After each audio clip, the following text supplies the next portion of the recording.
30 कोटि मुखमंडल वाली है मेरी माँ, एक है। तो दोस्तों, अटल जी ने ये बताया कि उन पर आरोप लगाया गया है सत्ता के लालच का। तो इस बात पर उन्होंने क्या बोला, चलिए देखते हैं इस वीडियो में। की काया और आत्मा, भाषाएं वो 18 बोलती है, किंतु एक है उसका चिंतन।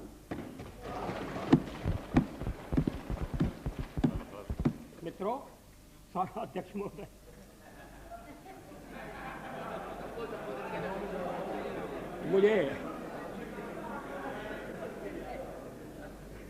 मुझ पर आरोप लगाया गया है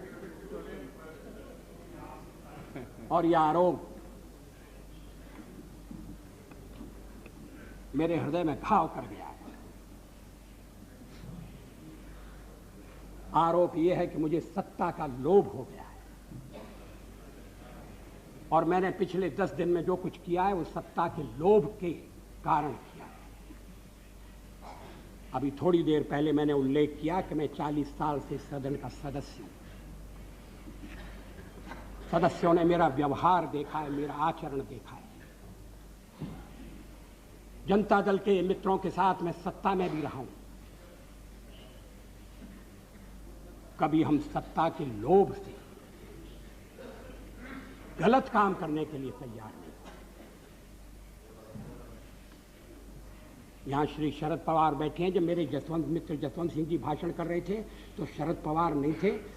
वो जसवंत सिंह जी कह रहे थे कि किस तरह से शरद पवार ने अपनी पार्टी तोड़कर हमारे साथ सरकार बनाई थी, सत्ता के लिए बनाई थी या महाराष्ट्र के भले के लिए बनाई थी, ये अलग बात है, मगर उन्होंने अपनी पार्टी तोड़कर हमारे साथ सहयोग किया। मैंने तो ऐसा कुछ नहीं किया। बार बार इस चर्चा में एक स्वर सुनाई दिया है कि वाजपेयी तो अच्छा है मगर पार्टी ठीक नहीं।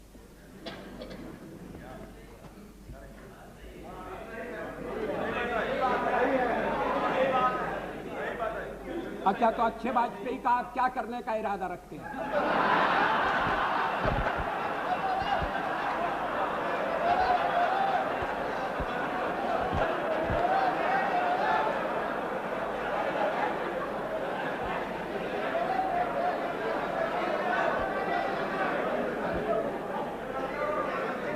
अध्यक्ष महोदय, मैं नाम नहीं लेना चाहता, मैं शरद जी का भी नाम नहीं लेना चाहता, लेकिन पार्टी तोड़कर सत्ता के लिए नया गठबंधन करके अगर सत्ता हाथ में आती है तो मैं ऐसी सत्ता को चिमटे से भी छूना पसंद नहीं करता।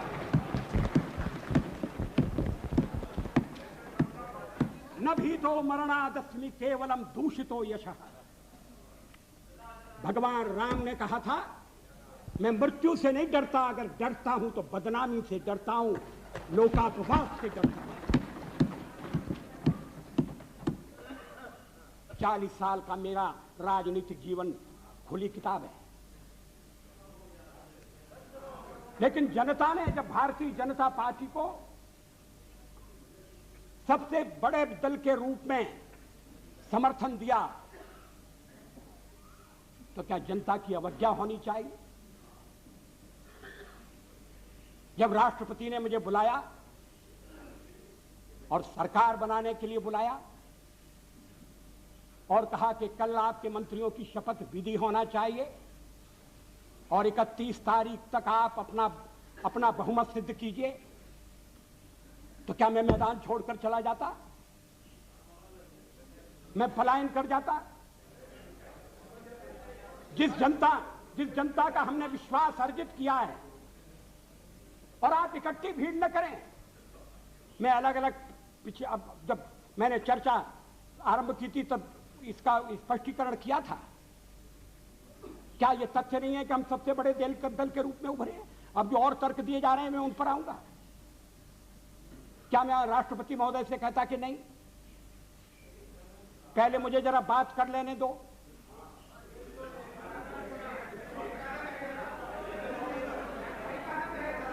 जब वो कह रहे हैं कि कल शपथ विधि होगी और मुझे समय दे रहे हैं 31 तारीख तक का, तो मैंने कहा कि 31 तारीख के जो समय दिया जा रहा है उसका मैं सदुपयोग करूंगा, अन्य दलों से चर्चा करूंगा, उनका समर्थन प्राप्त करने का प्रयास करूंगा, एक कॉमन प्रोग्राम के आधार पर हम आगे बढ़ सकें, इस तरह का वातावरण बनाने की कोशिश करूंगा। इसमें क्या आपत्ति की बात है? इसमें कौन सा सत्ता का लोभ है? और फैसला केवल मेरा अकेला नहीं था, पार्टी का फैसला था। अध्यक्ष महोदय, आखिर जब एक बार 31 तारीख शक्ति परीक्षण के लिए तय हो गई और शक्ति परीक्षण पार्लियामेंट में ही हो सकता है, राष्ट्रपति भवन में या राजभवन में हो, ये तो इसका तो हमने कभी प्रतिपादन नहीं किया, तो सदन की बैठक बुलाना जरूरी था। सदन की बैठक में राष्ट्रपति का अभिभाषण जरूरी था। हम तो कोई और भी काम रख सकते थे, कम से कम राष्ट्रपति को उनके अभिभाषण के लिए धन्यवाद देने का काम तो रख ही सकते थे। लेकिन ऐसा आपने ऐसा नहीं होने दिया और मैंने भी संदेह पैदा हो इसलिए इस बात पर जोर नहीं दिया। जल्दी से जल्दी पहला अवसर, और इसलिए 27 तारीख और 28 को आज फैसला होने जा रहा है। हम बल दे सकते थे कि नहीं, हमें 31 तक का समय दिया गया है, हम कुर्सी पर बैठे रहेंगे। अध्यक्ष महोदय, कमर के नीचे वार नहीं होना चाहिए, नियत पर शक नहीं होना चाहिए। मैंने ये खेल नहीं किया है, मैं आगे भी नहीं करूंगा। लोकतंत्र एक व्यवस्था है। अब कहा, अब गिनाया जा रहा है आपको कितने % वोट मिले।